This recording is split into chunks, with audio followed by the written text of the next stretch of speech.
بسم الله الرحمن الرحيم الحمد لله والصلاة على أهلها بعد فقد قال الله تبارك وتعالى في كتابه المجيد وقوله الحق يهدي الله لنوره من يشاء ويضرب الله الأمثال للناس صلاة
سورہ نور سے ایک مختصر سی آیت پڑھی ہے میں نے، اور اس عنوان کے حوالے سے اس منبر سے یہ آیت چوتھی مرتبہ پڑھی گئی ہے۔ 3 مجالس پر پہلے ہو چکی ہیں، چوتھی یہ ہے، اور ابھی بھی میں نہیں کہہ سکتا کہ کتنی اور ہوں گی،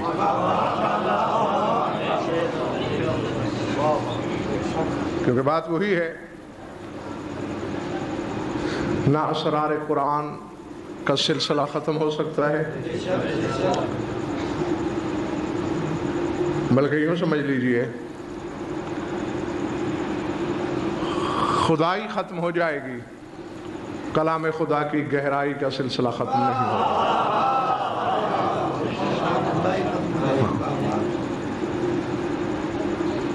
یہ بالکل وہی آیت ہے، 2 مرتبہ اس کو آغاز سے میں نے آپ کے سامنے پڑھا، اللہ نور السماوات والارض مثل نورہ کمشکات۔ گھبراہٹ تو نہیں ہو رہی نا؟ کہ اللہ زمین و آسمان کا نور ہے، مثل نورہ، اللہ کے نور کا ایک نمونہ ہے، کا مشکات، مشکات جیسا۔ وہ پوری تفصیل آپ سن چکے ہیں، میں اسے دہرانا نہیں چاہتا۔ 14 ٹکڑے ہیں اس آیت کے،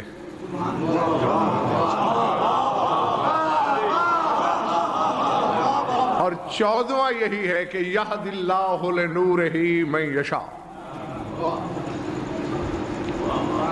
یکاد یتحذیو ولو لم تمسس نار نور علی نور یہد اللہ لنورہ من یشاء۔ تو 14واں حصہ یہی ہے کہ اللہ اپنے نور کی طرف ہدایت کرتا ہے اس بندے کو جس کے بارے میں مشیت فیصلہ دے۔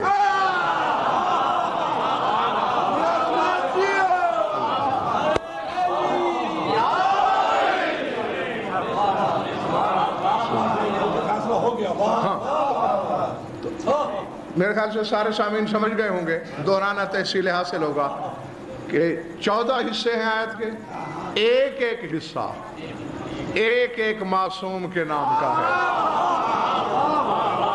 ہاں، اور یہ صرف ہماری سوچ نہیں ہے، بلکہ قرآن کے وہ رسا سے جب کبھی تفسیر پوچھی گئی تو یہی کچھ انہوں نے بتایا کہ مثل نورہ سے مراد رسول لیا، اور یہد اللہ لنورہ سے امام زمانہ مراد لیا۔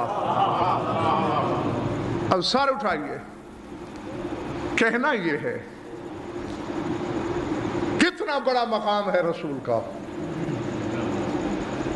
اس سے بڑا مقام کیا ہوگا؟ اللہ کہہ رہا ہے مثل نورہ، کہ یہ میرے نور کا نمونہ ہے.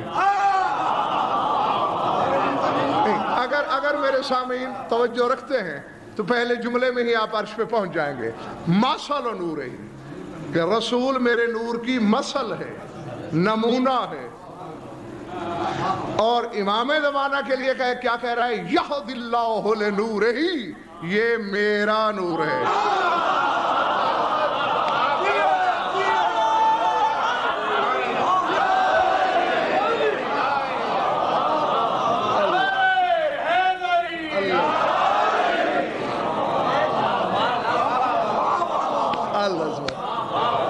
جیتے رہو، بسم اللہ، سلامت رہو. مثل نور ہی، وہ نور کی مثل، اور میرا امام یہد اللہ لنورہ ہی، اس کا نور. اور یہ ہر ایک کا مقدر نہیں. یہد اللہ لنورہ من یشاء، جس کے بارے میں مشیت چاہے اسی کو ہدایت ملتی ہے اللہ کے اس نور کی طرف.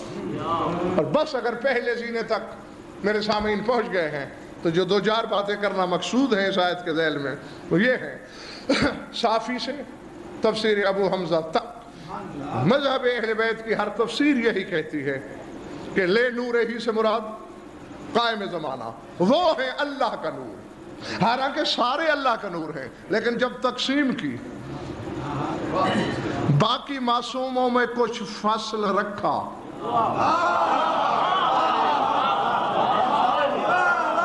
نہیں، میں بھائی میرے پاس اب بھی دیکھ رہا ہوں کہ کچھ چہروں پہ سوالیہ نشان ہے. یہ تو شرما رہے ہیں پوچھتے ہوئے.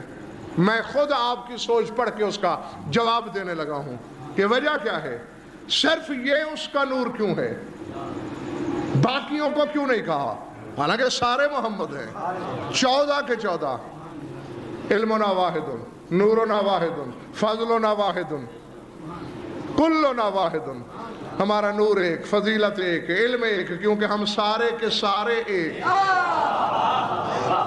اسے اپنا نور کیوں کہا؟ بالکل اپنے ساتھ تمثیل جوڑ کے بیان کیوں کی؟ اس لیے کہ جب سے اللہ ہے آج تک ہے ہر جگہ، جانتا ہر کوئی ہے، دیکھا کسی نے نہیں.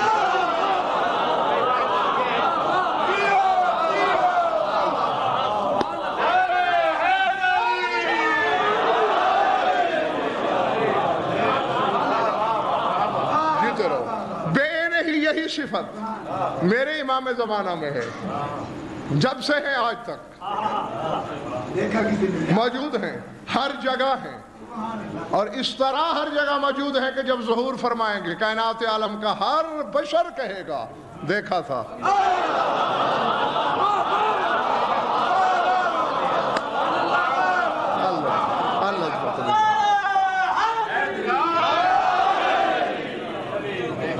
جیتے رہو، گھبراہٹ تو نہیں ہو رہی نا؟ اچھا، اس لیے کہا میرا نور. کچھ چیزیں ایسی ہیں جنہیں اللہ اپنی اشیاء کہتا ہے، یعنی ان کی نسبت اپنی ذات کی طرف دیتا ہے. اور طے ہے بھائی انتصار کہ جس چیز کو اس نے اپنا کہا وہ کائنات کی تمام اشیاء سے بلند، اور اتنا فرق نظر آتا ہے باقی اشیاء اور اس شے میں جتنا ساجد و مسجود میں.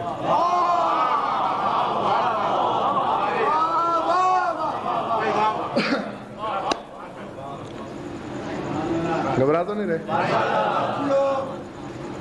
مثلا کیا دلیل ہے؟ اب دیکھیے، کائنات کے ہر ذی روح میں اللہ نے روح پھونکی نا؟ ہاں.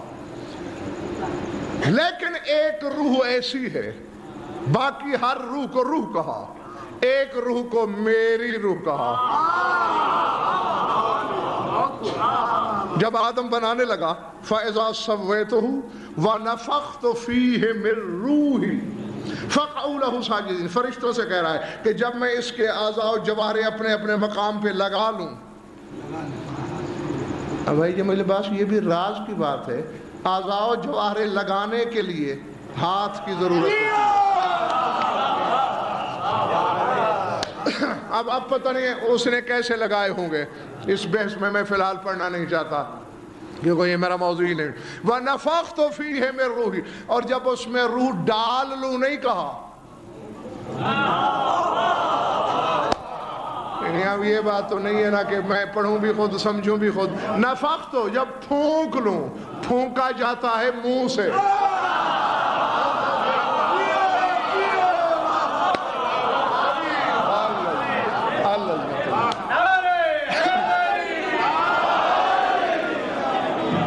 اعضاء بٹھائے جاتے ہیں ہاتھوں سے، پھونک ماری جاتی ہے منہ سے۔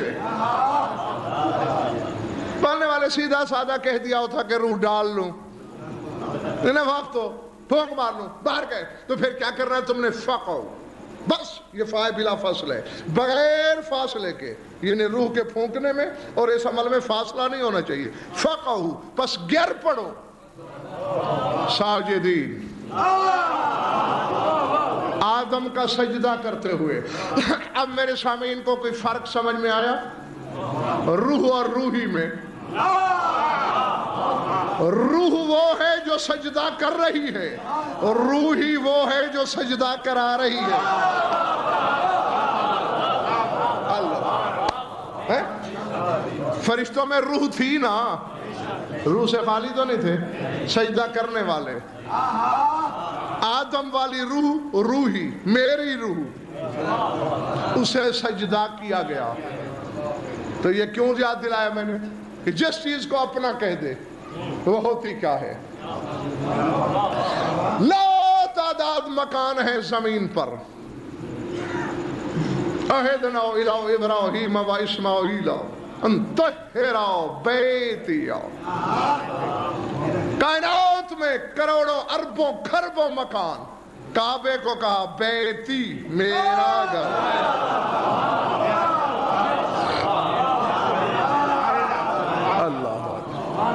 اور فرمایا آپ نے یا نہیں؟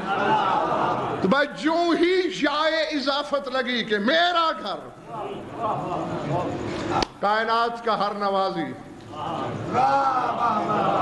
جھکنے پر مجبور۔ اگر تم یہی رہے اور چلے نہ گئے، بہت آگے لے کے چلنا ہے میں نے تمہیں۔ روحی میری روح، فرشتے جھکے، یا یعنی یوں آسان کر لیتے ہیں، آسمان والے جھکے۔ بیتی میرا گھر، روح زمین کا ہر عابد غضنفر سے لے کر محمد مصطفیٰ تک جھکا۔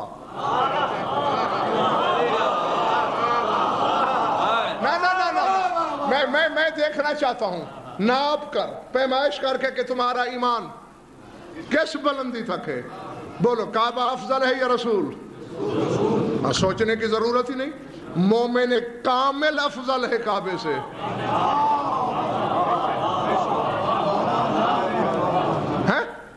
وہ ہے نا کہ موسم حج میں ایک شخص غلاف کعبہ کو چمٹا ہوا ہے اور دعا مانگ رہا ہے، الہی بحرمت کیا، حرمت بیت کا ھذا اللہ غفرت لی ذنبی، پانے والے تجھے اپنے گھر کی حرمت کا واسطہ میرے گناہ معاف کر دے، تیرے رسول کا گزروا۔ کیا کہہ رہا ہے؟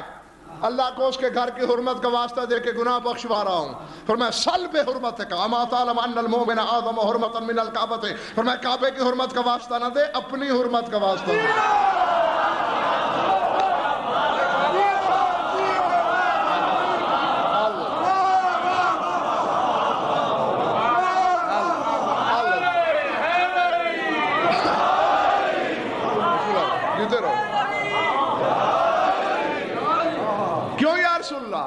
فرمایا کیا تم جانتے نہیں کہ مومن کعبے سے کہیں زیادہ محترم ہے نگاہ الہی میں، اعظم و حرمتن، حرمت کے لحاظ سے اعظم ہے۔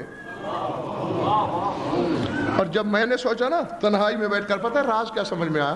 کان ادھر لاؤ کان میں بتاؤں کہ کعبے سے کیوں حرمت زیادہ ہے مومن کی۔ پہلے میں نے سوچا 2 + 2 4، کعبے کی حرمت کیا ہے؟ ذاتی تو ہے نہیں، ذاتی ہوتی تو پہلے دن قبلہ ہوتا۔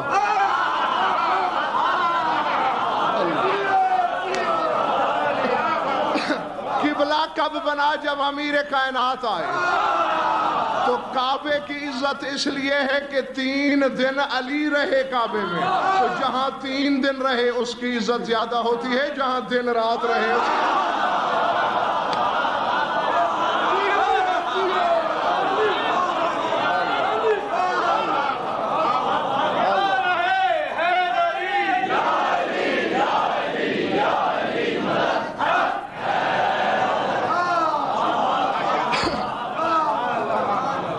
اشارہ ہے بھائی جمیل عباس. 1001 مسئلہ حل ہو جائے گا تمہارا اس کی روشنی میں. ہاں اگر صاحب شعور ہو. کبھی بھی مومن سے اس کے گناہوں کی وجہ سے نفرت نہ کیا کرو. کعبے میں بت بھی آ جائیں تو رہتا کعبہ ہے.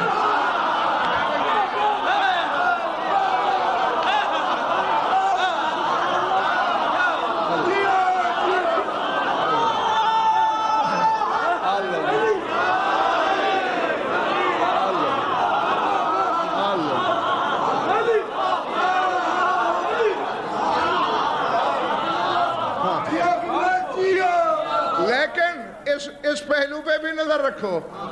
اب چہرے تو بڑے کھل گئے ہیں نا تمہارے کہ بڑی چھٹی مل گئی ہے. شاید ہمیں چھٹی نہیں ملی کیونکہ جب کعبے میں بت آ جائیں تو ٹوٹتے علی کے ہاتھوں ہیں.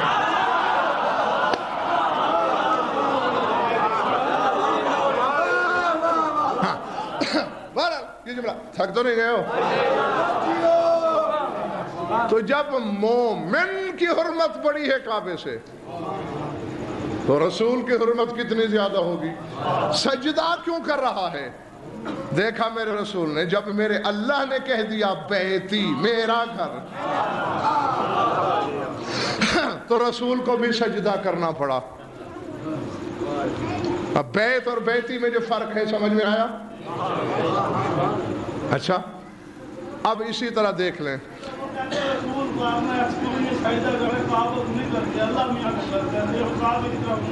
تو پھر ہم کعبے کی اینٹ کو سجدہ کر رہے ہوتے ہیں. ہمارا بھی تو منہ ہوتا ہے کعبے کی طرف. بات تو وہی ہے. مقصد تو یہ ہے نا کہ جس نیت سے رسول نے سجدہ کرنا ہے اسی نیت سے ہم نے کرنا ہے. کعبہ بھی جہت ہے عبادت کی.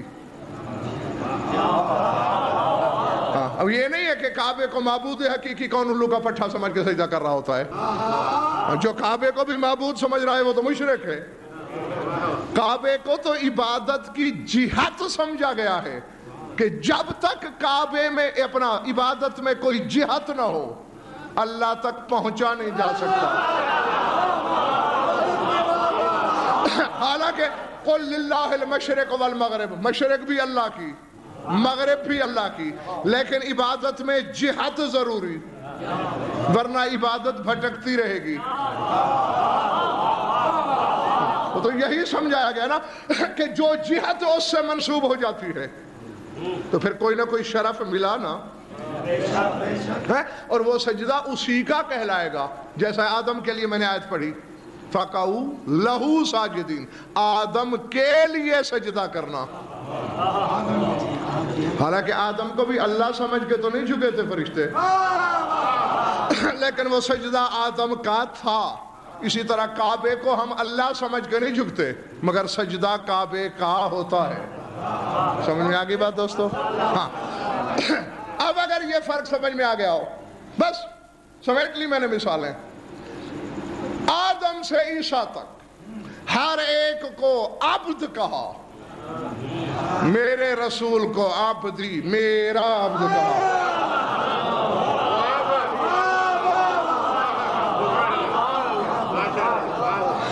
جاگنا باہر والے بھی آخری بندے تک، غضنفر سے لے کر آدم تک کسی سے کہا جنت میں چلا جا، کسی سے کہا جنت الفردوس میں جا، جنت عدن میں جا، جنت نعیم میں جا، جنت الخلد میں جا. جب سلطان کربلا کی باری آئی فادخلی فی عبادی وادخلی جنتی، حسین جنت میں نہ جا میری جنت میں.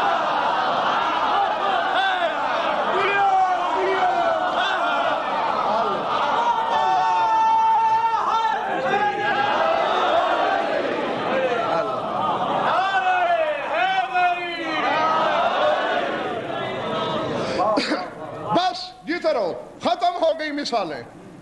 اب 2-3 فیصلے کروانا ہے آپ سے اور منبر چھوڑ دینا ہے.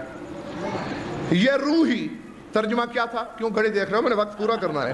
روحی میری روح. اب ترجمہ آپ کرو گے. روحی ترجمہ میری روح تھی آدم کے لیے. ٹھیک ہے نا؟ ہاں الگ سے اس کا وجود. بیتی شاہد باش جی طرف میرا گھر.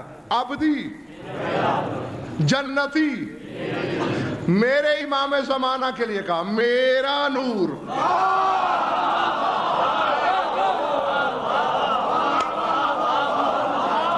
اور جاؤ میری بات پہ بھروسہ نہ ہو اپنی مرضی کے عالم سے پوچھ لینا کہ تمام حقیقتوں کے مقابلے میں حتیٰ کہ روح سے بھی نور بڑا ہوتا ہے.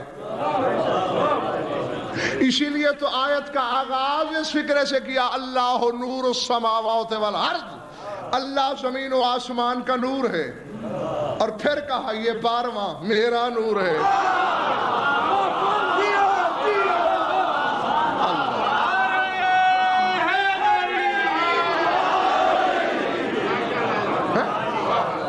تو کچھ سمجھ میں آئی بات؟ خود کون نہیں. ابھی بھی الفت یہ نہیں سمجھے بھئی آدم کے لیے کہا میری روح لیکن یہ نہیں کہا کہ میں روح ہوں.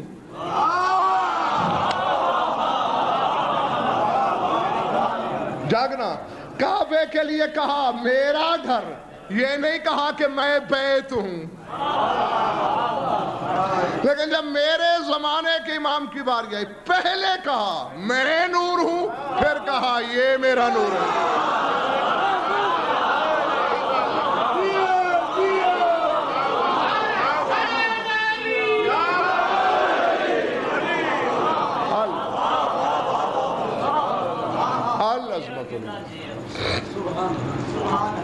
ہاں تو جو اللہ کا نور ہے میں تمہیں کھلی چھٹی دیتا ہوں اسے جو کہو. پھر ذہن میں رکھ لو اللہ نور ہے. قائم اللہ کا نور ہے. اللہ نور ہے. یہ اس کا نور ہے.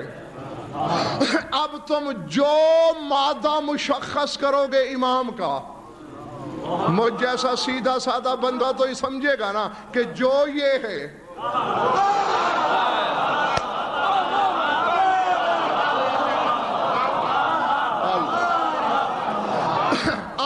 یہی تو وجہ ہے چونکہ اس کا نور ہے.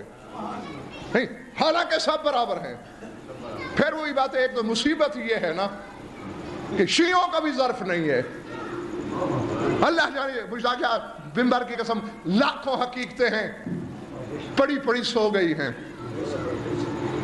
پرانی ہو چکی ہیں.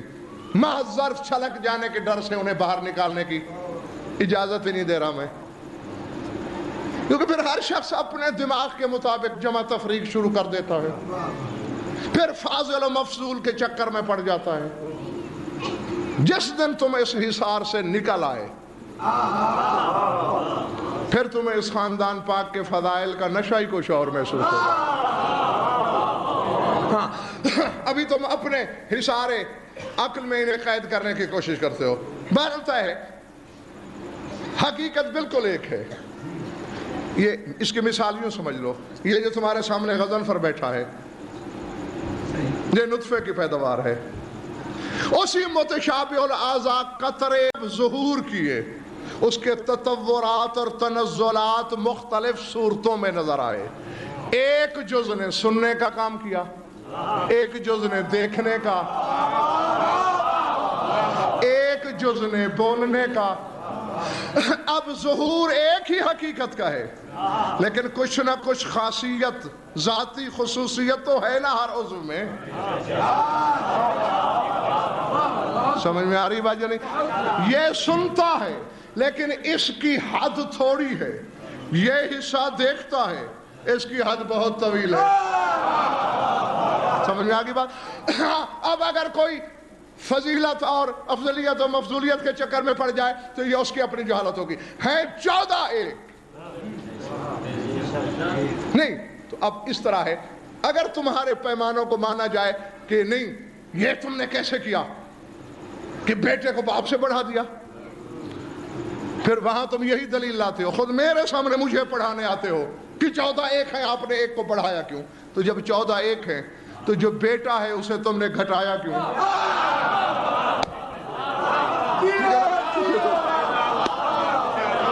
یہ تو سامنے کی بات ہے. پھر برابر رکھو. نہیں بھائی میرے, حقیقت اور چیز ہے, فضیلت اور چیز ہے.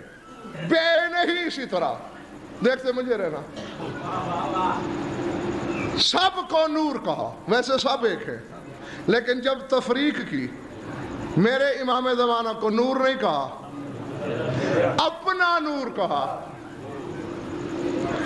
یہی وجہ ہے کہ بہت سی خصوصیات میں اپنے خاندان سے بھی منفرد لگتا ہے. الفت اس کا لقب قائم کیوں ہے؟ جاؤ تحقیق کرو. یہ 15-20 کتابیں تو ابھی جو میرے ساتھ آئی ہیں ابھی دکھا سکتا ہوں. قائم کے لفظی معنی کیا ہیں؟ کھڑا ہونے والا. جب سے اللہ نے اسے خلق کیا ہے, باقی تیرا نور کبھی بیٹھے ہیں کبھی لیٹے ہیں.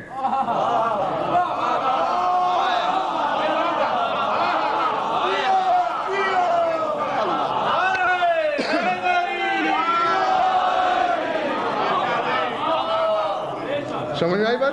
باقی نور بیٹھ بھی گئے ہیں, بظاہر لیٹ بھی گئے ہیں. یہ عباس کے عالم میں ہاتھ المنبر کی قسم, اس کرسی والے کی قسم, ایک نہیں 400 سے زیادہ کتاب میں دیکھا میں نے. اسے جب سے اللہ نے بنایا ہے آج تک بس کھڑا ہے.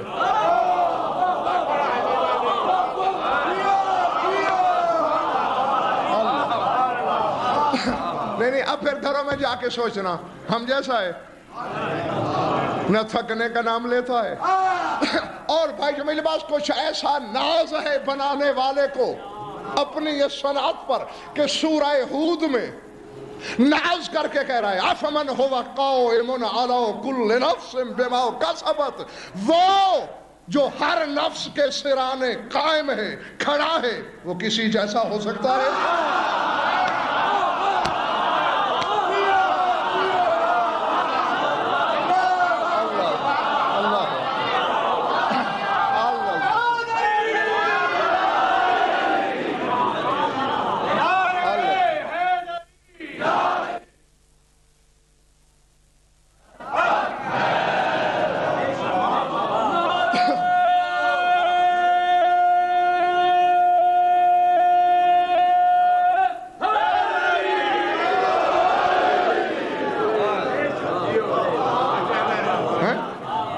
جب میں نے آیت پڑھی اس کا مطلب ہے کوئی ہے, اور آیت میں بھی یہ فمن ہوا قائم, جو قائم ہے, جو کھڑا ہے, اس جیسا کون ہو سکتا ہے؟ تو پھر کوئی ہے, جی ہاں. اور پھر اللہ سے زیادہ قدیم کون ہو سکتا ہے کہ جس کی پہچان زیادہ پرانی ہو؟ تو جب سے ہے آج تک قائم ہے. تو اب اس صفت میں اپنے خاندان سے بھی منفرد ہے نا. ہاں, اب پھر الفت وہی بات آ جاتی ہے, 14 ایک ہیں, پھر سارے کے سارے رسول کیوں نہیں؟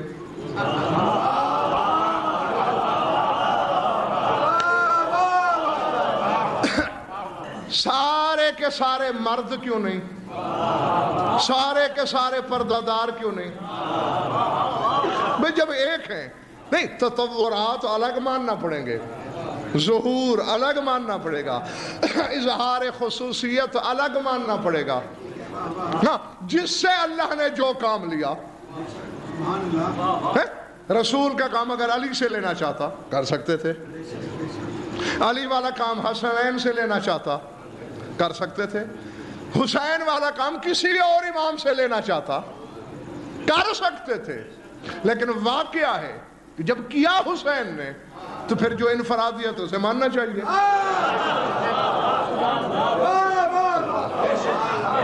سمجھ میں آ رہی بات دوستو؟ جی ہاں. اور پھر یہی وجہ, پھر بات وہیں آ جاتی ہے یاد ہے کتنی مجالس پڑھنا پڑ گئی تھی مجھے اس منبر سے؟ تقریباً 7-8. جب میں نے کہہ دیا کہ 8 ائمہ سے افضل ہے میرا امام. ہاں میرا خیال تھک گئے ہو تم.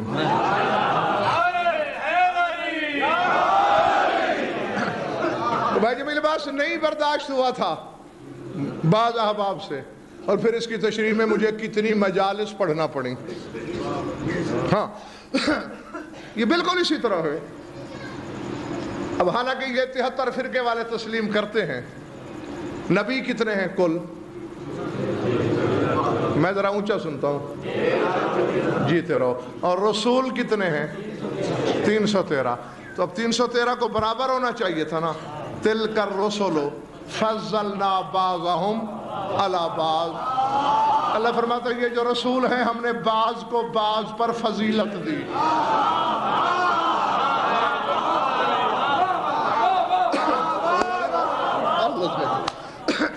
اس میں یعنی بڑے اسرار ہوتے ہیں، بڑے حقائق ہوتے ہیں.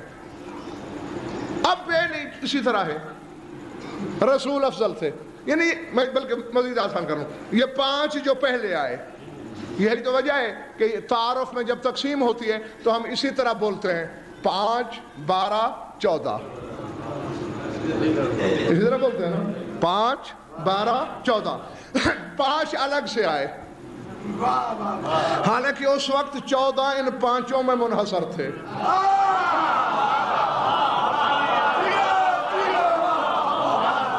نہ اگر نہیں تھے تو میں ایک سوال کرتا ہوں، مجھے جواب دیجئے. یمنی چادر کے نیچے، کسائے یمانی کے نیچے بی بی کے کتنے بیٹے تھے؟ 2 تھے نا.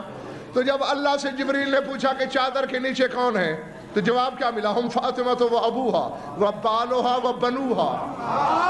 کہنا چاہیے تھا ابنہا، بطول کے 2 بیٹے. اللہ کہتا ہے سارے بیٹے.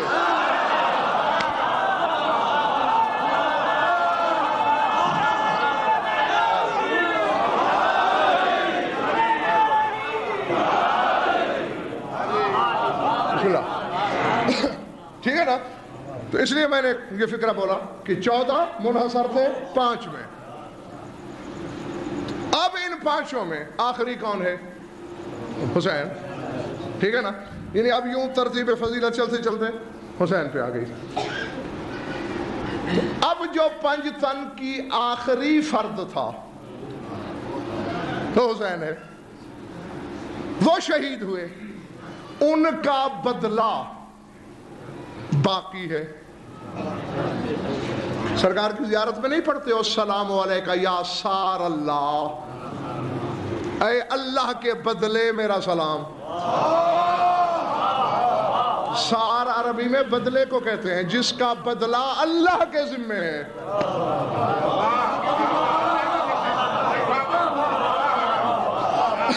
نہیں جو زیارت پہ گئے ہو، چند چہرے تو ایسے ہیں جو میرے ساتھ ہو کے آئے ہیں، کچھ کو ویسے میں جانتا ہوں، ظاہر ہے. جو نہیں گئے اس ذکر کا صدقہ جاؤ، وہاں جا کے دیکھنا سلطان کربلا کے روضہ مقدسہ مطہرہ پہ سرخ علم نظر آئے گا. وہاں اہل عراق سے پوچھنا بھئی یہ سرخ علم کیوں ہے، تو وہ آپ کو یہی جواب دیں گے کہ خطہ عرب کا رواج اور روایت ہے کہ اگر کوئی بے گناہ مارا جائے جب تک اس کا بدلہ نہ لیا جائے اس کے گھر پہ سرخ جھنڈا ہوتا ہے.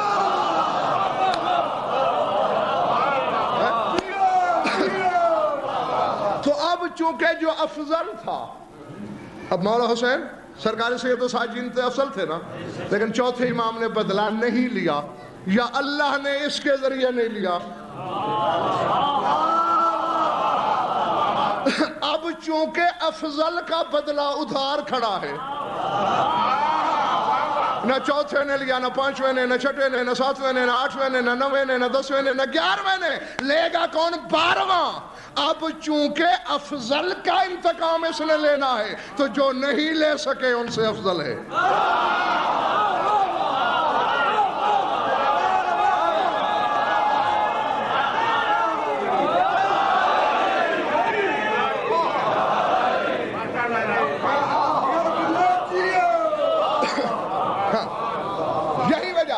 اور چونکہ السلام علیکم یا سار اللہ. اے وہ ذات جس کا بدلہ خدا نے لینا ہے. اب یہ سمجھ میری میں نہیں آیا بھائی جان بات چکر کیا ہے؟ بدلہ خدا لے گا. انتظار میرے امام کی ہو رہی ہے.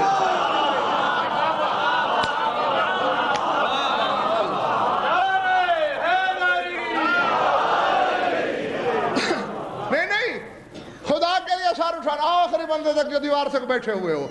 اللہ نہیں لے سکتا تھا بدلہ؟ بولیے لے سکتا تھا. بھئی خدا کو بدلے کے لیے نہ تلوار کی حاجت، نہ ہاتھ کی محتاجی، نہ اسباب کی ضرورت. بجلی گرا سکتا تھا، زلزلے میں مار سکتا تھا، پتھروں کی بارش کر سکتا تھا. ایک ارادہ لگتا، شرق سے عرب شمال سے جنوب، کوئی دشمن شبیر نظر ہی نہ آتا زمین پر. 1400 سال ہو گئے حسین کو، آج تک اللہ کی نگاہ بے نگاہی بھی اس راستے پہ ہے. کب باروا آئے،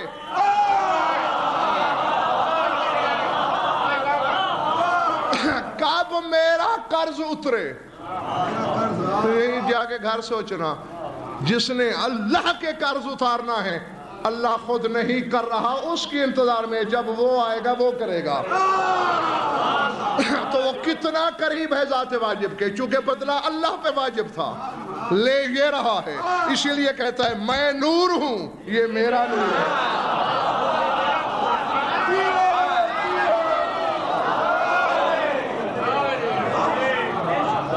تھک گئے ہو نا؟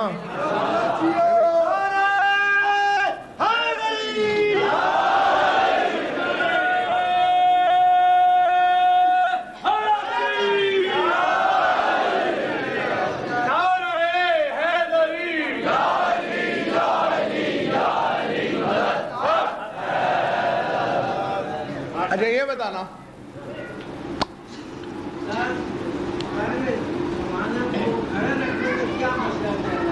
جی کھڑے ہونے میں یہی مصلحت ہے. یاد ہے اسی منبر سے، اور آج سے 4 سال پہلے میری ایک پڑھی ہوئی مجلس ہے، سرکار صادق نے زمین پہ ٹھوکر مار کے اپنے ایک صحابی کو زمین پھاڑی. اس نے دیکھا کچھ لوگ گھوڑوں پہ سوار ہیں، شاہرین سیوفہم واضعین اذقانہم علی قرابیس سروجہم، ننگی تلواریں ہاتھ میں، بلا تشبیہ ٹھوڑیاں زین کی کوچ پر ٹکائی ہوئی، آنکھیں راہ پہ لگی ہوئی. مولا نے فرمایا یہ جب سے اللہ نے انہیں خلق کیا ہے یہ اسی طرح کھڑے ہیں، اور یہ ہمارے قائم کے سپاہی ہیں.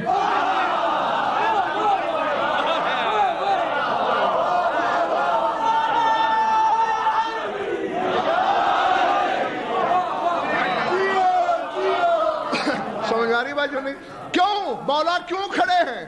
فرمایا اس لیے کھڑے ہیں، ان کی غیرت ایمانی یہ بھی گوارا نہیں کرتی کہ جب امام ہمیں بلائے ہم بیٹھے ہوئے ہوں، اٹھنے کی دیر ہو جائے.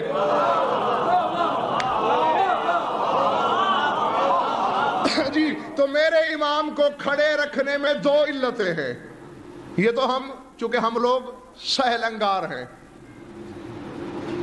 آسانی پسند ہیں، اس لیے ہم نے صرف قائم کہہ دیا، ورنہ پورا لقب میرے مولا کا بھی مجلس کے بعد میں کتابیں آپ کو دکھا سکتا ہوں، وہ ہے قائم الزمان، زمانے کو قائم رکھنے والا.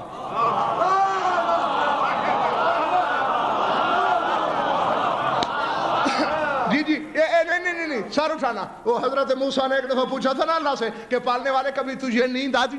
اللہ نے کہا اس کا جواب میں بعد میں دوں گا. جبریل موسیٰ کو 2 شیشیاں پکڑا، 2 بوتلیں 2 شیشیاں پکڑا دی، اسے تھام کے رکھنا، یہ بڑی قیمتی ہیں، جب تک میں نہ کہوں اسی حالت میں پکڑے رکھو. کھڑے رہے سارا دن، رات آ گئی. اب اس کو سوچنا گھر جا کے، کیونکہ میں نے اگر کچھ کہہ دیا تو پھر تم بہت کچھ کہہ دو گے. کھڑا ہے اور کوئی کام نہیں کیا موسیٰ نے، کھڑا ہے.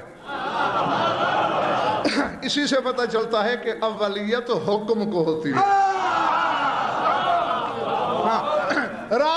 وہیں کھڑا ہے موسیٰ، ایک پہر، دو پہر، رات ڈھلنے لگی، کھڑا تھا طور پہ اور شیشے کی بوتلیں تھیں، آنکھ جھپکی، ٹھک سے گری اور چکنا چور۔ اللہ نے کہا دیکھا تجھے ایک جھپکی آئی،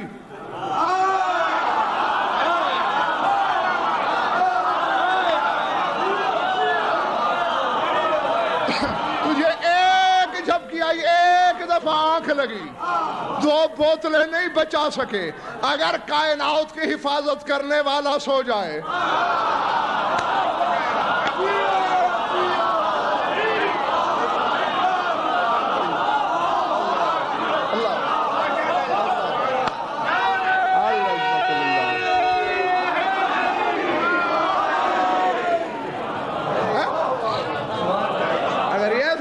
تو پھر باقی کیا رہ جائے؟ اسی لئے قائم الزمان، کھڑا ہونا دلیل اس امر کی، کیونکہ زمانے کو قائم رکھنا میرے سردار کی ڈیوٹی ہے، بیٹھ ہی نہیں سکتا۔ اور پھر چونکہ منتقم ہے خون حسین کا، بیٹھ ہی نہیں رہا۔ سمجھ میں آگئی بات یا نہیں؟ ہاں، اور بس سمیٹنے کی طرف پڑ گیا میں۔ سارے اللہ کی صفات کے مظہر ہیں نا؟ اچھا، رسول عادل نہیں ہے؟ جس کا لقب ہی قرآن میں عدل ہے۔ سورہ نحل کی آیت ہے، ان اللہ یامر بالعدل والاحسان، اللہ تمہیں حکم دیتا ہے عدل کا، احسان کا۔ قرآن کے وارثوں نے فرمایا العدل رسول اللہ والاحسان امیر المومنین، عدل رسول ہے، احسان علی ہے، لقب بھی عدل ہے، سارے کے سارے عادل ہیں۔ تو پھر یہ دعا بیٹے ان کو دکھا دینا، بھری پڑی کتابیں، یہ سرکار کے بعض کتابوں میں ہے کہ پہلے نائب کے ذریعے، بعض ہے کہ دوسرے کے ذریعے دعا امام زمانہ کے لیے جو مانگی جاتی ہے، اس میں آپ کو یہ جملے ملتے ہیں۔ مومنین سے کہا گیا ہے کہ اللہ سے کہو اللہم انا نسألک ان تعظم لولیک باظہار عدلک فی عبادک۔ اور پھر آگے کہا جاتا ہے اللہم احیی بولیک القرآن وارنا نورہ سرمدا لا ظلمت فیہ۔ پالنے والے ہم تم سے سوال کرتے ہیں اپنے ولی کو اجازت دے تاکہ وہ تیرے بندوں میں تیرا عدل ظاہر کر دے۔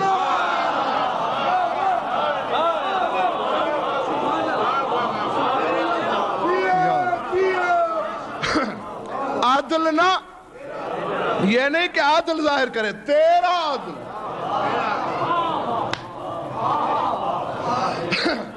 تو کتنا بڑا عادل ہے۔ اور خدا کی قسم یہ پہاڑ سے وزنی بات تھی، بعد میں سوچنا، کیونکہ بعض باتیں موقع پر سوچنے سے سمجھ میں نہیں آتی، بعد میں سمجھ میں آتی ہیں۔ سوچتے رہنا، جتنا سوچے گے اتنا سمجھ کے قریب جاؤ گے۔ بے اظہار عدل کا فی عبادک، تاکہ تیرے بندوں میں تیرے عدل کو ظاہر کرے۔ اور بس اگلے فقرہ کا ترجمہ سنو اور سمٹ گئی میری بات۔ اور پالنے والے میری دوسری درخواست ہے تجھ سے، جاگنا اللہم احیی بولیک القرآن وارنا نورہ سرمدا لا ظلمت فیہ۔ پالنے والے اپنے اس ولی کے ذریعے قرآن کو زندہ کر دے۔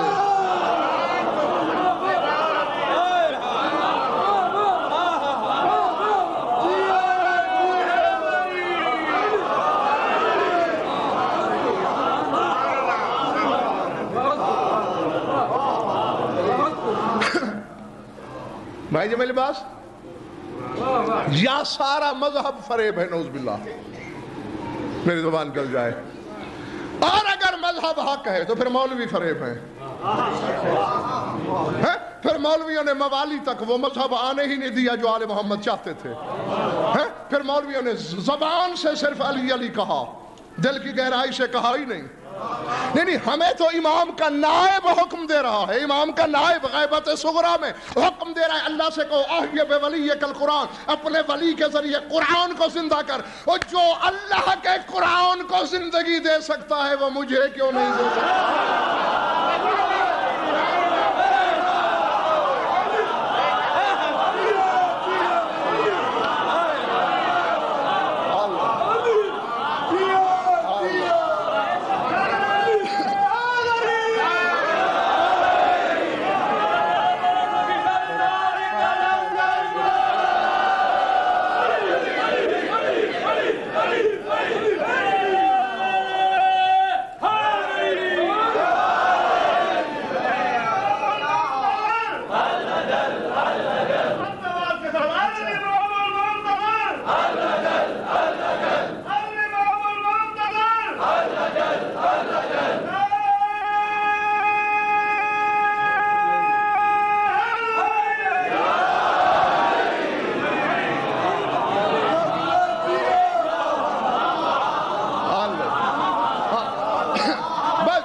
رہو، زندہ رہو، سلامت رہو، مجھے محنت کا پھل مل گیا، جو پیغام میں نے دینا تھا پہنچا لیا۔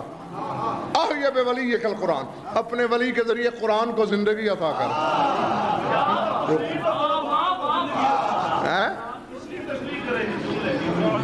ابھی نہیں، یہ ادھر آ کے پوچھنا، نہیں مجبوریاں ہوتی ہیں بعض۔ ہاں، اور پھر دیکھو خود بھی سوچنا، کیونکہ جو میرا ہادی ہے تم لوگوں کا ہادی بھی وہی ہے۔ اب یہ تو نہیں ہے، نہ اللہ نے کوئی قید لگائی ہے کہ فلاں مجھ سے ہدایت مانگے گا تو دوں گا، فلاں مانگے گا تو نہیں دوں گا۔ دیکھو یہ تو ایسا ہوتا ہے۔ فرشتوں کا استاد تھا شیطان، انجام کیا نکلا؟ اس کے علم میں تو کوئی کمی نہیں تھی، ابلیس کے علم میں تو کوئی شک نہیں نا بھائی، اتنا بڑا عالم تھا کہ نوریوں کو پڑھانے لگا، معلم الملکوت تھا نا، فرشتوں کا معلم۔ معلوم ہوتا ہے کثرت علم ہی سب کچھ نہیں ہے،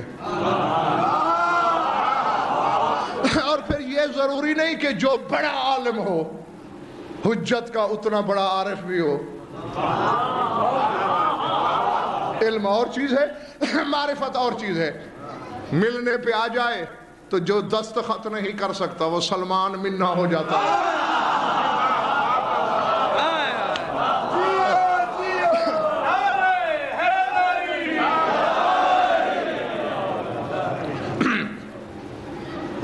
آیا کبھی وقت تو ممبر سے بیان کروں گا، قرآن کو زندگی دے اپنے ولی کے ذریعے، اور اس جملے کے لیے ساری محنت تھی میری، وَأَرِنَا نُورَهُ سَرْمَدًا لَا ظُلْمَتَ فِيهِ، اور پروردگارہ میں تو اس سے دعا مانگ رہا ہوں کہ اپنے ولی کا وہ نور سرمد ہمیں دکھا دے جس میں ظلمت نہیں ہے۔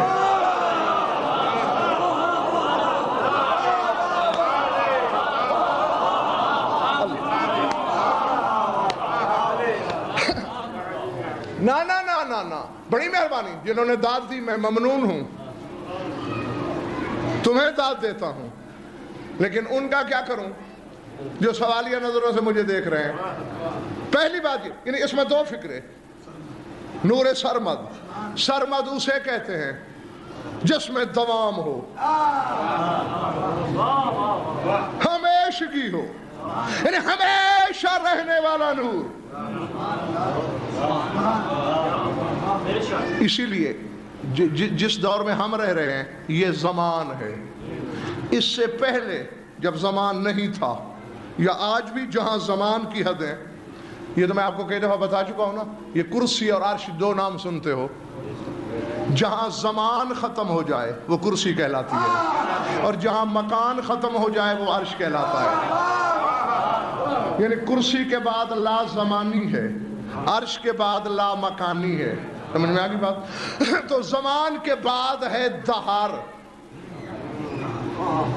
حل اتی علی الانسان حین من الدہر لم یکن شیئا مذکورا۔ اللہ فرماتا ہے کیا انسان پر ایسا وقت آیا ہے کہ دہر میں اس کا ذکر نہ رہا ہو؟ تو علی وہ شہنشاہ ہے، تم زمین پہ علی علی کر کے کوئی احسان نہیں کر رہے، اللہ کہتا ہے علی کا ذکر تو ہم نے دہر میں کرایا ہے۔ جی یعنی ماورائے کرسی، ماورائے کرسی یہ دہر ہے، اور جہاں دہر بھی الفت ختم ہو جاتا ہے اسے کہتے ہیں سرمد۔ جی آرنا نورہ سرمدن، ہمیں اس کا نور سرمد دکھا جس میں فنا نہیں، جس کو زوال نہیں۔ یہی تو وجہ ہے صدیوں کی عمر ہے، چڑھتی جوانی کا چہرہ ہے، لا ظلمت فیہ، نور سارے ہیں۔ اب آ رہی ہے تشریح، یہی آخری جملہ ہے اور یہی شرح ہے اس آیت یہد اللہ لنورہ من یشاء، سارے نور ہیں، اسے میرا نور کیوں کہا؟ بھائی اس کی وجہ یہ ہے، اب میری پچھلی پڑھی ہوئی عشروں کے مجالس ذہن میں رکھو گے تو لطف آئے گا، ہیں سارے نور، اور لطف یہ ہے کہ رشتوں میں سارے اس سے بڑے، سارے اس کے آبا اجداد، سارے اس کے باپ دادا، لیکن سرکار رسالت سے لے کر یہ تو میں نے کتابوں میں پڑھا ہے کہ اذا مشا، جب بھی میرا رسول چلتا تھا، کان نورہ یغلب انوارہ، میرے رسول کا نور سورج کے نور پہ غالب ہو جاتا تھا، رات کو چاند کے نور پہ غالب ہو جاتا تھا۔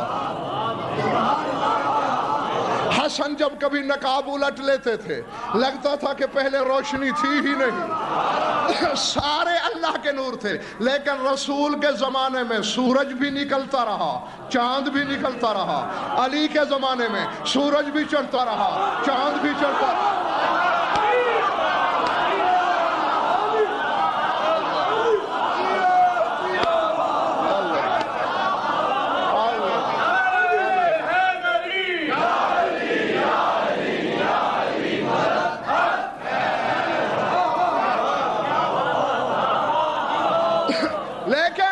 میں پہلے بھی بھرپور دلائل قاہرہ کے ساتھ آپ کو بتا چکا ہوں، تفاسیر پڑھ کے، آیات پڑھ کے، بلکہ اس آیت کی تفسیر معصوم نہیں ہے۔ وَأَشْرَقَتِ الْأَرْضُ بِنُورِ رَبِّهَا، سورہ زمر میں اللہ کہہ رہا ہے کہ ایک دن آئے گا جب زمین اپنے رب کے نور سے جگمگا اٹھے گی۔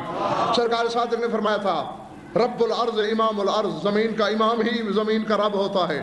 جب ہمارا قائم ظہور کرے گا یستغنون الناس عن ضوء الشمس والقمر، جب ہمارا 12واں ظہور کرے گا نہ سورج نکلے گا نہ چاند،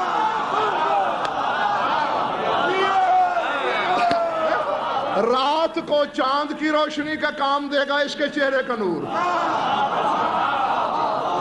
دن میں، اور پھر یہ نہیں ہوگا کہ اب 6 گھنٹے کا فرق ہے پاکستان اور اس ملک میں، 10 گھنٹے کا فرق ہے امریکہ اور ہم میں، نہیں، پھر شرق سے غرب تک ایک دن ہوگا،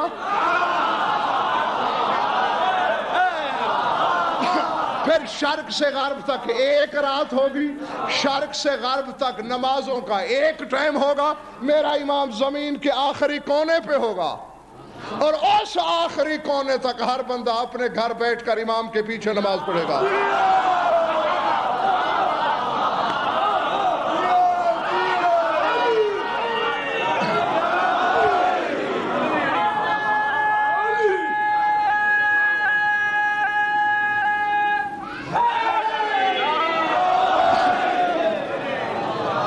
جس کے ہوتے ہوئے سورج اور چاند کی ضرورت رہے وہ نور کہلاتا ہے، اور جس کے بعد شمس و قمر کی حاجت نہ ہو وہ اس کا نور کہلاتا ہے۔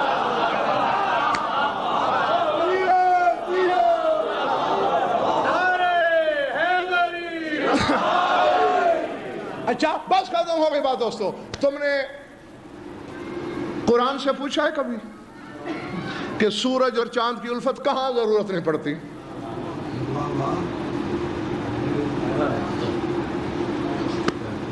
فیل ہو گئے ہو۔ میں تو اس لیے چپ ہو گیا تھا کہ پتہ نہیں کون آپ میں سے بولے، نہ آپ بولے ہیں نہ بولے ہیں۔ بھائی مجھے ہی حکم کر دیا ہوتا کہ تو بتا دے، اس کا تعلق بھائی بزرگوں دنیا سے ہے ہی نہیں، اس شے کا تعلق ہی عالم ملکوت سے، جنت سے۔ سورہ دہر کو پڑھنا، جنت کی صفت ہے لا یرون فیہا شمسا ولا زمہریرا۔ اللہ فرماتا ہے کہ جنت میں سورج نہیں نکلے گا،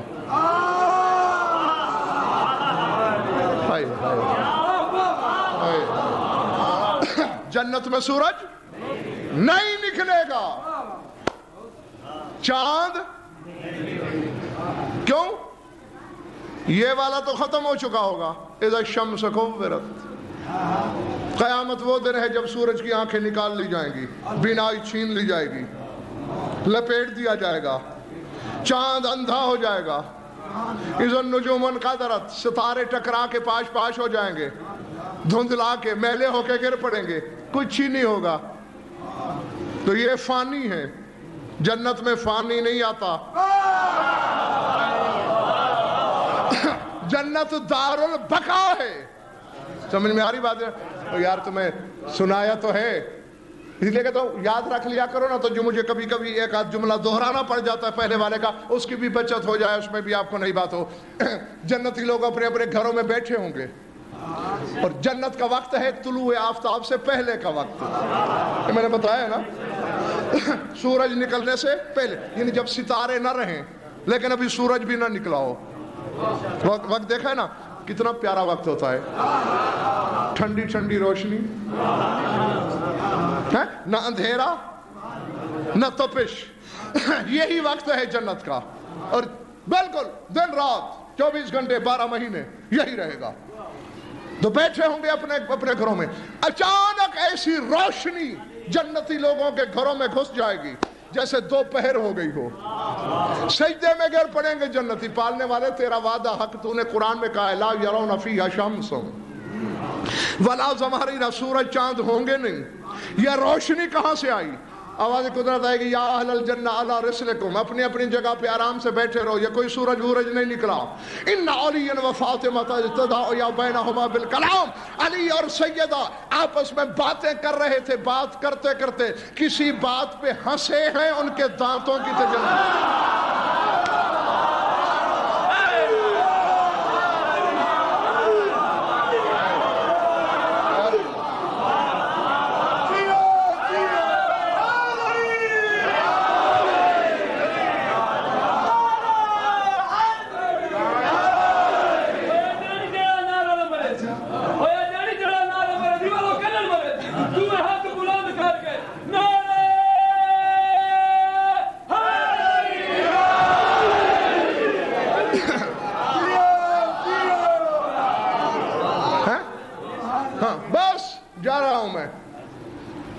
یہ علی اور سیدہ کے دندان مبارک، حالانکہ دیکھو دانت سے بھائی جمیل عباس کوئی بڑی بے نور شے بدن میں ہے؟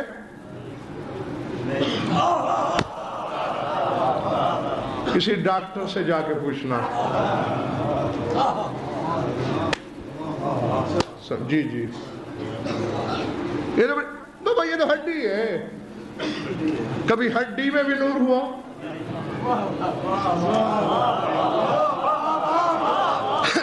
یہ کہ ہمارے پاس یہ آنکھیں جو ہیں اس میں کچھ نور ہے تھوڑا سا،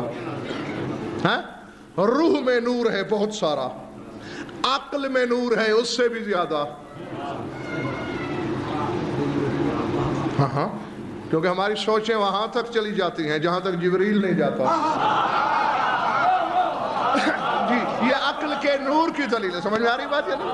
جی یہ عقل کے نورانی ہونے کی دلیل ہے، تو یہ چیز تو بڑی بے نور سی ہے بھئی، اس کی بنیاد میں فاسفورس ہے، اس میں نور کہاں سے آیا؟ تو یہ دندان مبارک کی تجلی ہے، اور جنت کا طول و عرض جانتے ہو؟ جبریل 2,10,000 وہاں کے سالوں میں سلمان کے گھر کے وسط میں پہنچا تھا۔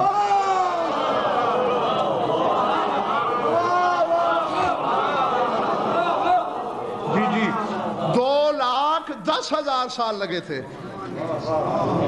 اور وہاں کے سال کیا ہیں؟ کانا فی یومن کانا مقدارہ 50,000 سنہ، اللہ فرماتے ہیں تمہاری دنیا کا 50,000 سال گزر جاتا ہے اور وہاں کا ایک دن گزرتا ہے، تو اس حساب سے 2,10,000 سال میں بطول کے خاک روب کے گھر کے وسط میں جی آدھا صحن طے کیا سلمان کا، جبریل کی پرواز دیکھو، اور جنت کے گھر لا تعداد ہیں، پوری جنت روشن ہو جائے جن کے ہڈی کے نور سے، جب عالم ذر میں علی نے اسی جگہ پر بیٹھے بیٹھے طور کے لیے کپڑا ہٹایا ہوگا۔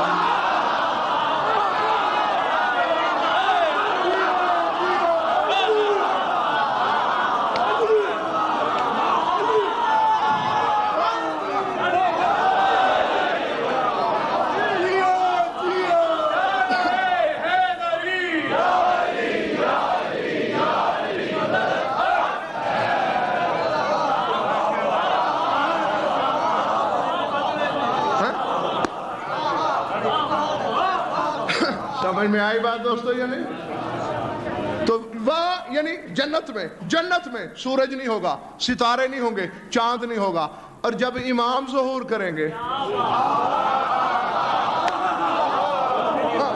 بس بات جنت کو سمجھو اور یہ دیکھ لیجئے، میں نے جانے کے لیے پاؤں نیچے رکھ لیا، وہاں جنت میں شمس و قمر نہیں ہوں گے، ستارے نہیں ہوں گے، اور جب میرا سردار آئے گا سورج نہیں نکلے گا، ستارے نہیں ہوں گے، چاند نہیں ہوگا، تو پھر ماننا پڑے گا نا کہ جب میرا امام آئے گا یہی دنیا، یہی نجس دنیا، یہی آفتوں والی دنیا، یہی ناپاک دنیا جنت ہو جائے گی۔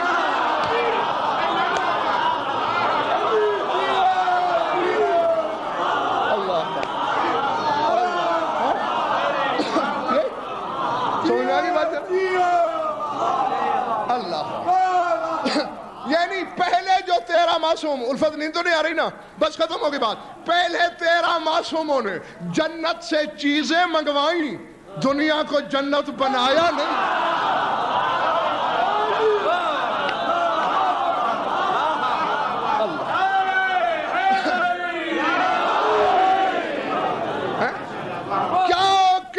صاحب اقتدار کے، کیا کہنے اس ذی وقار کے، کیا کہنے اس ذی انوار کے، جو عالم ناسوت کو جنت بنا دے، اللہ جانے وہ کیا کیا کر سکتا ہے۔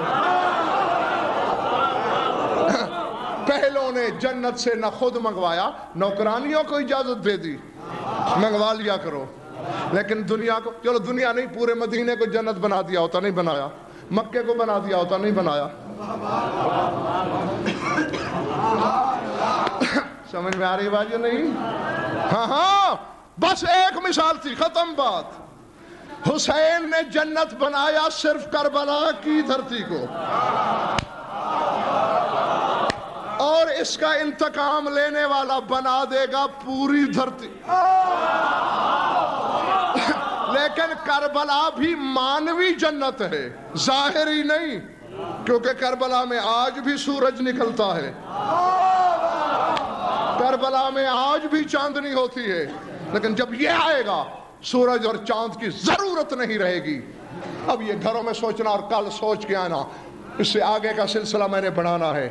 جس ولی اعظم کو خدا نے اس چیز کے لیے رکھا ہو کہ جب تو آ گیا تو جو کروڑوں سالوں سے نور پھیلا رہے تھے اب ان کی ضرورت نہیں رہی۔ اللہ جانے اس کی وسعت اقتدار کتنی ہوگی۔ پہلوں نے سورج اس لیے نکلنے دیا کہ وہ نور تھے، یہ نہیں نکلنے دے رہا کہ اس کا نور ہے۔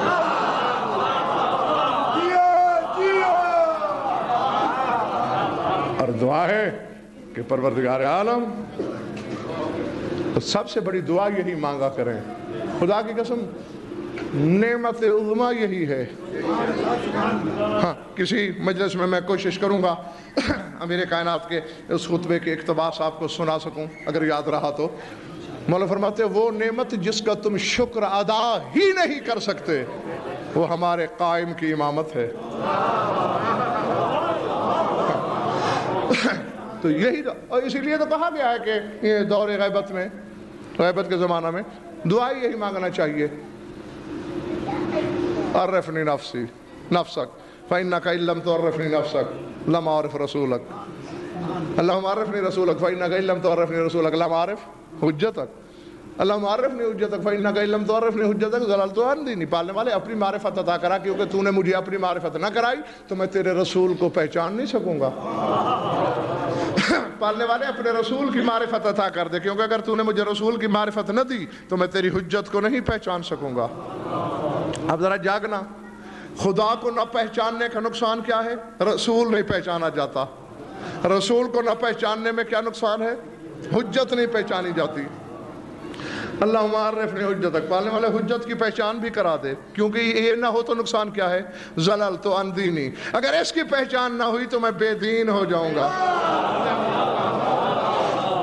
تو پروردگار عالم ہمیں اسی صاحب ذکر کا صدقہ حقیقی صاحب ایمان قرار دے، ہمارے عقائد حقہ بھی اسی طرح کر جس طرح تیری ذات چاہتی ہے، کہ ہم تیرے اولیاء مطلقہ کو بھی مانیں لیکن تیری توحید کی عظمت کو بھی نہ بھلا سکیں۔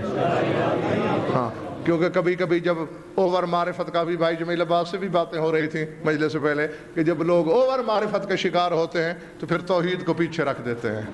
ہاں ایسا بھی نہیں ہونا چاہیے، کیونکہ ان کی عظمت کا لطف ہی اسی میں ہے. کوئی خدا ہے تو یہ ہے.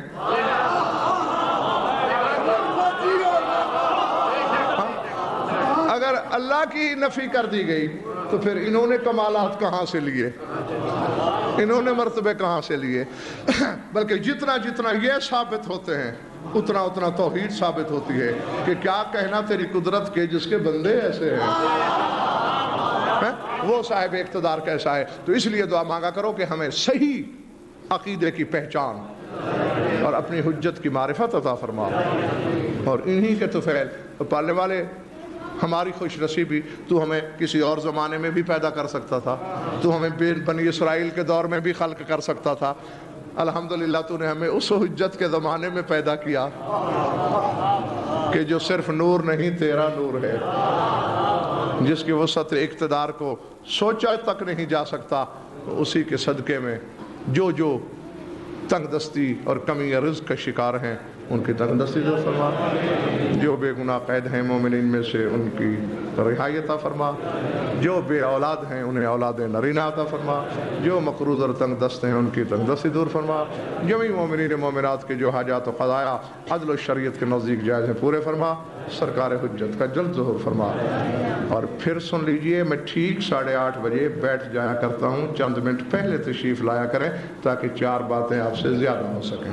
اللہم کن لولیک الحجت بن الحسن صلواتک علیہ وعلی آبائہ فی هذه الساعة وفی کل ساعة من ساعات اللیل والنہار ولی وحافظ وقائد وناصر ودلیل وعینا حتی تسکنہ ارضک طوعا وتمتعہ فیہا طویلا. یا رب محمد وآل محمد عجل فرج آل محمد. ربنا تقبل منا انک انت السمیع العلیم بجاہ محمد وآل بیتہ الطیبین الطاہرین.